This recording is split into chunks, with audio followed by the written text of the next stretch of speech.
Hey everyone, Tony here. Hope you're doing well. Friday, August 24th. Happy Friday. Not too many news items, but I did want to share two items with you guys, which I think are important. The first is Coinsquare, which is the Canadian cryptocurrency exchange. As you know, we were waiting for them to list XRP for a while. They have listed XRP with fiat pairing with Canadian dollars. However, remember we talked a bit about, and this was back in like April and May, we talked a bit about them expanding to the United States, their plan to expand to the United States and to Europe, and to do an IPO in the Canadian Stock Exchange, because they are really looking to become a big crypto exchange globally. So we have news that they are, it looks like they're making their moves now into Europe. This is great for the crypto community, more competition, more exchanges that can compete with Coinbase. And of course, they list all the top cryptos, including XRP, which Coinbase has still failed to do. We know Bittrex has listed XRP with fiat pairing. So Coinsquare, another competitor, it's going to make it easy for folks to purchase cryptos, more options, and we will not have what happened last time when we had the bull run, where exchanges had to close their doors, they couldn't handle the volume, they had to stop registrations, right? You guys remember that. So some details here. Coinsquare announced in a recent announcement that they will be moving into Europe, making their first expansion outside of Canada, where they are based. This means that all of the coins on the exchanges will be available throughout Europe. So great news for some of my viewers and subscribers who are in Europe. More competition, and as I always say, with exchanges, if there's more competition, it's more potential for better service, because no one wants to drop the ball and lose business to their competitor. Also, lower fees potentially, right, with for withdrawing, depositing, trading fees, and so forth. And more options for you to purchase crypto. If one exchange may be doing maintenance and they're down, you have another exchange that you can purchase. So it's all around good for the market. And it says here, the exchange currently offers services for Bitcoin, Bitcoin Cash, Ethereum, Litecoin, XRP, Dogecoin, and Dash. The move by Coinsquare is to further solidify their position to build a trusted global platform for purchasing and trading digital assets. Notably, the exchange is one of the first regulated and fully compliant trading platform on the move. Thomas Jankowski, Chief Digital and Growth Officer of Coinsquare, said, Coinsquare is regulated, fully compliant trading platform, and we're thrilled to offer the European market the same secure, intuitive interface that we offer to Canadians. So great sign. And like I said, their next plan is to move to the United States. They're also looking to do an initial public offering, price offering on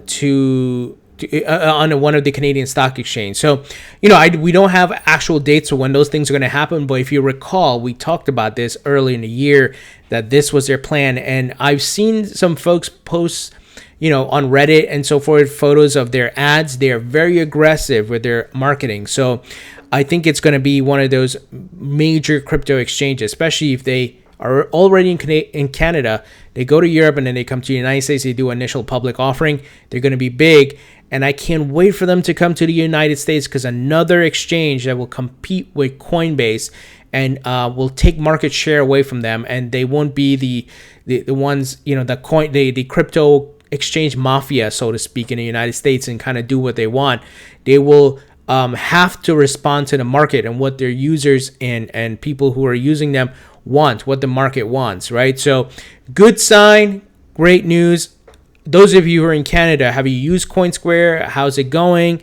Have you bought XRP on Coinsquare? I would love to hear your thoughts, so definitely leave them below. Some next interesting news, guys. This is so interesting. David Schwartz, also known as Joel Katz on Twitter, who's the CTO at Ripple. If you recall, at one point he was a chief cryptographer at Ripple. Well, apparently in an interview, he contributed to key changes to Bitcoin's blockchain in its early stages. This guy is super smart, and I think many of you know about him having a patent from like the early 90s, I believe, or late 80s, where the patent is around, it's very similar to blockchain. So there was a rumor and stuff going around that he might be Satoshi Nakamoto. I don't know, but all I know, he's a very smart guy. I've listened to him speak many times on many topics, and he certainly knows what he's doing. And he just released an article on Ripple's website talking about the decentralization of the XRP ledger, and it versus the Bitcoin blockchain and Ethereum blockchain. So I'm going to read a few things here, and so you guys get an idea. And in an interview conducted recently, David Schwartz, the CTO of Ripple, spoke at length about the aspect of malleability in Bitcoin and XRP. He also revealed his history with Bitcoin and how he came to work for Ripple as a chief cryptographer. David says, about 3 years ago, I was hired by Jeb McCaleb, who's no longer at Ripple, but now running Stellar Lumens, to see if there was another solution to double the spend problem by using a distributed agreement protocol rather than proof of work algorithm. Before that, I was involved in secure cloud storage and secured messaging for government military customers only. Very smart guy. Let's see. And this is not his quote. This is just the article. When people began offering large rewards for Bitcoins for anyone who could solve mining problems, Schwartz realized that it was actually quite revolutionary. He later made key changes to Bitcoin to make mining more efficient and even earned a bounty for solving the problem. He also elaborated upon his views on the issue of double spending. Schwartz stated that the double spending is a fundamental problem that any financial system would have. I quote, if you're trying to design a system like Bitcoin or Ripple that doesn't have a central authority, there has to be some way to prevent a person from sending the same funds to two different places. Otherwise, the system doesn't work. He further added, and without a central authority, there was no good solution known to that problem until Bitcoin came along. Bitcoin solved that problem with proof of work. Ripple solves it with consensus. So he was obviously, a part of helping Bitcoin to grow. But I think he also sees the problem now that Bitcoin and Ethereum that are having, they're pushing that they're centralized, but the mining and hash rate controlled by over 50% controlled by a certain group of miners in China, and so forth, right? Well, this was all outlined in his recent blog post on Ripple's website. I highly suggest you read it if you haven't. And now he's at Ripple, and I think once again, I think this is an asset that Ripple has here. A very smart guy, and he really knows what he's doing. I want to say, if you go back and read about his patent and what he put together, and I think Ripple is very lucky to have him, and he's obviously a core part of what they're doing from a technological standpoint. And what I love is he's very transparent. He's out there. He's on Twitter. He's always addressing FUD. He's always putting out facts, and he's not afraid. He's not running from anyone, because there's many times you pose a question or you say something to some of these different Bitcoin guys or Ethereum, whatever, and they run. They hide. They don't answer the question. David is not like that. And this is the great thing about Ripple being a company. There's actual faces to the people, the names, right? You know who they are. They're accessible, and they're constantly putting information and education about the company and what they're doing, and transparency. So this is just very interesting that a guy who worked on Bitcoin helped solve its issues, but later on saw the problems that it was running into. Obviously now he's at Ripple and working on the XRP ledger and Ripple's products, and showing that consensus is actually going to lead to more decentralization for Ripple, while Bitcoin with its proof of work and Ethereum with proof of stake are now running into the issue of centralizations themselves. So very interesting scenario here. What I'm going to do, I'm going to put a link to this article in the description so you guys can read this. I think it's worth the read so you get an idea. It's so funny. The crypto community, crypto world is very small, because even Vitalik Buterin was once hanging out at Ripple's headquarters and hanging out with Stephen Thomas, who's now who was the CTO at Ripple but left to start Coil, but is still partnered with Ripple. It's a small world, and even Justin Sun, founder of Tron, a lot of these guys were together, and it's so funny that there's a lot of connections here with Ripple. So they learned, I think all of them learned a lot, and they left Ripple, and obviously Ripple is now on another level, just growing and rising, and Like I said, I believe XRP will rule the crypto market, because once we get from the speculation to utility phase, I think a lot of people are going to be surprised.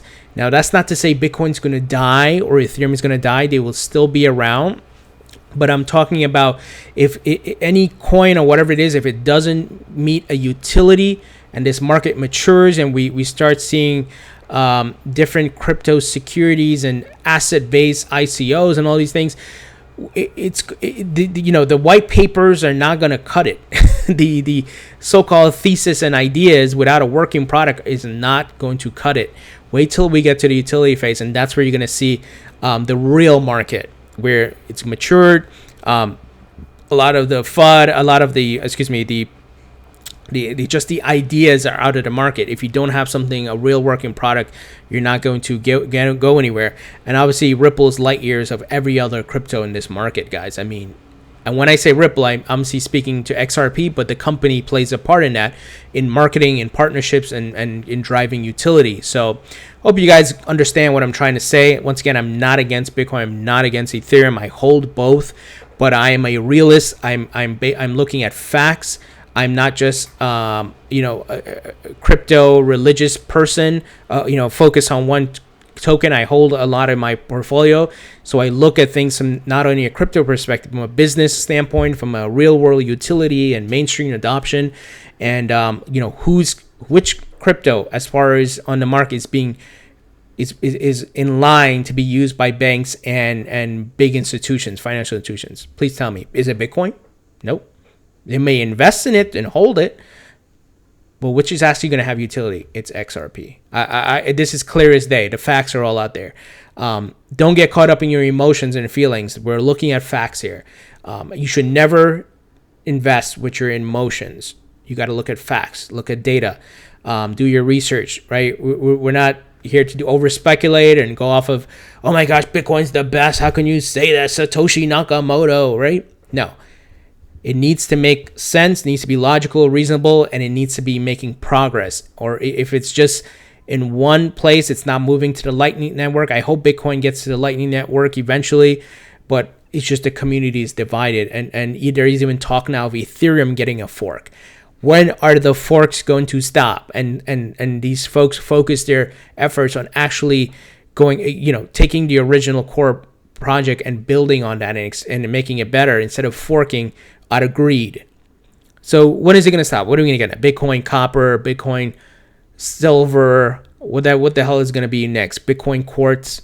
I don't know. And then what's going to happen? We have Ethereum Classic. What's it going to be? Ethereum New, Ethereum Light? What is it going to be? You see what I'm talking about, guys? And of course, a lot of the maximalists won't say these things, but I'm looking at it holistically. I'm not getting involved with emotions here. It's just facts. I'm stating facts. This is what's going on. A lot of you know what's going on, right? There's even talks about Bitcoin Cash potentially getting forked. What is going to end up happening in this market if all we have is forks because of greed? Anyway, I'll leave a link to this article so you guys can read it and get a grasp of what's happening here. I hope you're seeing the bigger picture. I hope you keep holding. This market is going to grow. Like I always say, even though the market things are not looking great because we're in a bear mode, moves are still being made, right? Coinsquare still looking to expand to Europe and so forth, right? Still looking to do their thing. It looks like this is going to happen in Q4 of 2018, so a couple months from now. So keep holding, my friends. We will make money out of this market, but patience is so important. And I hope you understand this, that even if you're investing in real estate or the stock market, you have to have patience. So the facts are here. The data shows every year the market has been growing. If it was not growing, then we have a legitimate concern. There's no higher support level. There's no higher plateau, but there is, and we're seeing the incremental growth year over year. Anyway, guys, what do you think about this news? Coinsquare expanding to Europe. Obviously, they have all the major cryptos. They have fiat pairing, and they are looking to expand to the United States. I can't wait for that. They are also early in the year, like I mentioned, they're looking to do an IPO probably in a Canadian stock exchange. So we'll probably see that coming soon. And then Ripple CTO David Schwartz was once working, contributing to the Bitcoin blockchain, right? Solving some mining issues and so forth. And now he's at Ripple. So this guy is very smart. He's an asset, and I'm glad he's on the Ripple team. So leave your thoughts and comments in the comment section below. Thumbs up if you like this video. Please subscribe if you haven't already. Don't forget to follow me on Facebook and Twitter, and I'll talk to you guys later.